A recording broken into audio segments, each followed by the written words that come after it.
Next up, planting season has definitely been a challenge for many producers this year. And with planting for corn and soybeans almost complete here in the state, Market Journal's Bill Dodd is reflecting on the circumstances of this year's planting season, as well as taking a look at research into growing corn in saturated soils. Bill, tell us what you've got your eye on this week. Thanks, Troy. Now, dealing with waterlogged fields has been a problem in the state and the Corn Belt in general. In fact, on a recent road trip, Extension Cropping Systems agronomist Dr. Roger Elmore described the scene along Interstate 80 across Iowa into north-central Illinois as one of the worst crops he'd seen in nearly 40 years of driving the same route. Now, he did mention, however, that while Nebraska fields aren't looking fantastic, in comparison to many fields in neighboring states, things could be worse here. Now, either way, producers here are still facing a few problems of their own. With corn planting at near completion in the Cornhusker State, according to the USDA NASS report for Nebraska crops, corn conditions were most recently rated at 1% very poor, 3% poor, 19% fair, 66% good, and 11% excellent. Emerged corn was around 95%, and that's down from the 100% average this time of year. Similarly, soybeans were 96% planted, also behind, but closer to the 99% yearly average, with crop conditions rated at 0% very poor, 3% poor, 22% fair, 68% good, and 7% excellent, with emergence at 85%. And that's well behind this 96% yearly average. I recently spoke with Tyler Williams, who explained despite producers' best efforts, the conditions for optimal planting just didn't arrive this year. The weather and planting and how it works together in Nebraska is always a story. No matter what, there's always a story that comes out of planting in Nebraska weather. This year, the wetness when we came into the spring, the wetness that continued through the spring, and then now as we start rolling into the summer, definitely played a huge role in planting progress, and it's clear it's all across the country. The extra precipitation that came in the month of May probably was the worst timing for it. We were actually relatively dry in April, but we were so cold, it just wouldn't warm up, so people were waiting for the soil temperatures to warm up.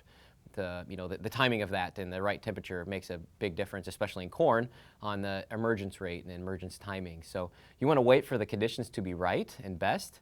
It's the same story all across the Corn Belt, that window of opportunity never came. So certainly the weather delayed planting, and I think we'll start to see some, maybe some impacts on root development of people trying to push the limits of when was ideal planting and when wasn't. And you basically this year you had not ideal planting or no planting, so there really wasn't a window for ideal planting conditions. Now, with so many reports of water standing on several planted acres due to such a soggy planting season, many producers are beginning to inquire about the impacts of saturated soil and puddling water on planted or emerging corn. Now, a recent study in conjunction with Mississippi State University and the University of Missouri subjected 8 commercial hybrids to 14 to 21 days of waterlogged conditions with the corn at V2 development. Now, they did find that the plants that did survive flooding conditions will show new leaf growth within about 3 to 5 days with favorable temperatures. Researchers also found that while shoot and root biomass decreased significantly along with chlorophyll readings, water tolerance did vary among each of the hybrids. If you were in a situation this spring where you had to push the limits of planting and you're currently thinking of replanting, Nebraska Extension Cropping Systems agronomist Dr. Roger Elmore explains at this point in the season, that's probably not the most advisable course of action. Flooding is not a good situation. We aren't talking about rice here, whether we're talking corn or soybeans. It's not rice. They can't tolerate that flooding. There's a downside to that. It's pretty significant. Basically, if it dries off enough to replant, that was an option earlier on, but we're talking the middle to late June now, so that really is questionable whether that's a wise practice or not, for corn especially. Plant growth is a function of temperature, so the warmer the soil, the warmer the air, the faster crops like corn and soybeans grow. With cooler soil temperatures, that slows down the whole process, and you get delayed emergence, delayed early season development. In fact, looking into the future may be your best course of action at this point. For instance, figuring out how to change drainage patterns from fields that were greatly impacted by flooding for future planting seasons. For now, though, we got a first-hand look from Roger at the problems waterlogged corn plants from the Havelock test field here in Lincoln have been having. Well, these plants were from the same row, so the same hybrid planted the same time. The one on the left there, the small one, was sitting in flooded soils for a period of time.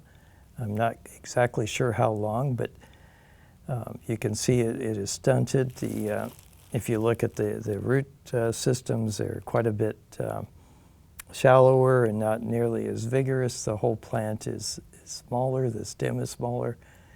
The leaf numbers are, there's about 1 or 2 less leaves on the small plant than on the right one. So it slowed down development. The internodes are shorter, and basically the small plant will be difficult to produce very much, certainly not on the caliber of the large plant.